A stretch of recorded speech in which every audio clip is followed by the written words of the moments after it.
देखो, भारत सरकार के द्वारा अगस्त 2021 में ई श्रम पोर्टल लॉन्च किया गया था, ठीक है। ये ज़्यादा से ज़्यादा सोशल सिक्योरिटी स्कीम्स जो है अनऑर्गेनाइज्ड सेक्टर के वर्कर्स के लिए, अनऑर्गेनाइज्ड सेक्टर के वर्कर्स कौन होते हैं ये हम आगे डिस्कस करेंगे।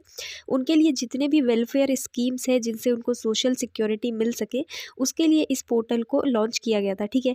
इस पोर्टल को सरकार के ministry of labour and employment के द्वारा लॉन्च किया गया था, ताकि अनऑर्गेनाइज्ड सेक्टर के जितने भी लेबर्स हैं, जो भी काम करते हैं, जितने भी वर्कर्स हैं, उनका अच्छा हो सके, उनका भला हो सके, जिनको ईपीएफओ के तहत रजिस्टर नहीं किया गया, जो कि ईपीएफओ के मेंबर्स नहीं है, जिनको पेंशन नहीं मिलती है, ठीक है। जो रजिस्टर्ड मेंबर्स हैं वो जितनी भी तरह के स्कीम्स हैं जो कि बेनिफिट करते हैं हमारे वर्कर्स को, सभी तरह के स्कीम्स का लाभ इनको मिलेगा, क्योंकि जब ये इस पोर्टल में रजिस्टर करेंगे तो इनको एक कार्ड मिलेगा और उस कार्ड में एक 12 डिजिट का नंबर रहेगा, ठीक है, जो कि हर एक वर्कर के पास रहेगा। ये नंबर अलग अलग सबके पास रहेगा और ये कार्ड दिखाते हुए ये समझ में आ जाएगा कि ये वर्कर इस ई श्रम पोर्टल से लिंक्ड है, ठीक है, इसका मेंबर है।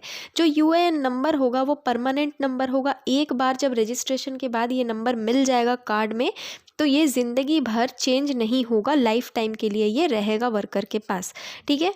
और ये जो ई श्रम कार्ड है ये उन्हीं को मिलेगा, उन्हीं वर्कर्स को मिलेगा जो सक्सेसफुली रजिस्टर कर जाएंगे ई श्रम पोर्टल में। आपने कई बार देखा होगा बैनर वगैरह लगे होते हैं और लोग बैठे रहते हैं टेबल वगैरह लेकर और ई श्रम पोर्टल पर रजिस्ट्रेशन करवाते हैं और उसमें लिखा होता है ई श्रम पोर्टल रजिस्ट्रेशन, ठीक है। तो वहाँ पर यही होता है, वहाँ पर वर्कर्स को जाके अपना आधार नंबर वगैरह सब कुछ देना होता है और रजिस्टर करवाते हैं वो लोग, ठीक है। इस कार्ड में इतनी फैसिलिटी है कि अगर किसी भी इंसान को किसी भी गवर्नमेंट के सोशल वेलफेयर प्रोग्राम का हिस्सा बनना है, मतलब दुनिया भर के स्कीम्स हमारी सरकार चला रही है, ठीक है। भारत सरकार वर्कर्स लेबर्स के लिए बहुत सारी स्कीम्स चला रही है जो कि कई सारे वर्कर्स एंड लेबर्स को पता भी नहीं है। तो उनको इस चीज़ की दिक्कत फेस करने की ज़रूरत नहीं है, क्योंकि जब उनको ये कार्ड मिल जाएगा, जब वो इस पोर्टल पर रजिस्टर हो जाएंगे, तो उनको किसी भी स्कीम के लिए इंडिविजुअली अप्लाई करने की ज़रूरत नहीं है, ठीक है। जितने भी वेलफेयर प्रोग्राम्स उनके लिए चल रहे हैं सभी में उनको इसी कार्ड के थ्रू लाभ मिल जाएगा। अब अनऑर्गेनाइज्ड सेक्टर के वर्कर्स होते कौन है? देखो, एफएक्यू के अनुसार अगर कोई भी वर्कर है जो कि होम बेस्ड काम कर रहा है, मतलब खुद का काम कर रहा है, सेल्फ एम्प्लॉयड वर्कर है या फिर वेज वर्कर है, जैसे बिल्डिंग वगैरह कंस्ट्रक्ट करवाते हैं, तो उनके जो लेबर्स होते हैं ना, आपने देखे होंगे, जिनको पेंशन नहीं मिलती है, ठीक है, ईएसआईसी या ईपीएफओ के जो मेंबर नहीं होते हैं, उनको अनऑर्गेनाइज्ड वर्कर कहते हैं, जिनके काम का कोई भरोसा नहीं होता कि कब चला जाएगा। समझ रहे हो? जो घर में अपना काम शुरू करते हैं, कई तरह के ऐसे वर्कर्स होते हैं जो खुद से ही अपना काम शुरू करते हैं, होम बेस्ड काम करते हैं, सेल्फ एम्प्लॉयड वर्कर्स होते हैं, जिनको डेली वेजेस पे काम मिलता है, जिनके काम की कोई गारंटी नहीं होती है कि आज है तो कल नहीं होगा, ऐसी स्थिति होती है, ठीक है। जैसे कि आपने माइग्रेंट लेबरर्स देखे होंगे जो यहाँ से वहाँ काम के लिए भटकते रहते हैं, ठीक है, जिनको अपना घर छोड़ के दूसरी जगह काम करने जाना होता है, लेकिन इतना वो काम रहता है कि मतलब उनको किसी तरीके का बेनिफिट नहीं मिलता। एग्जाम्पल के तौर पे आप देखो, ऑर्गेनाइज्ड सेक्टर से अनऑर्गेनाइज्ड सेक्टर कैसे बेटर है। ऑर्गेनाइज्ड सेक्टर के जो एम्प्लॉयज़ होते हैं उनको कई तरीके की बेनिफिट मिलती है, मेडिकल बेनिफिट मिलता है, उसके बाद कई तरीके के अलाउंस मिलते हैं।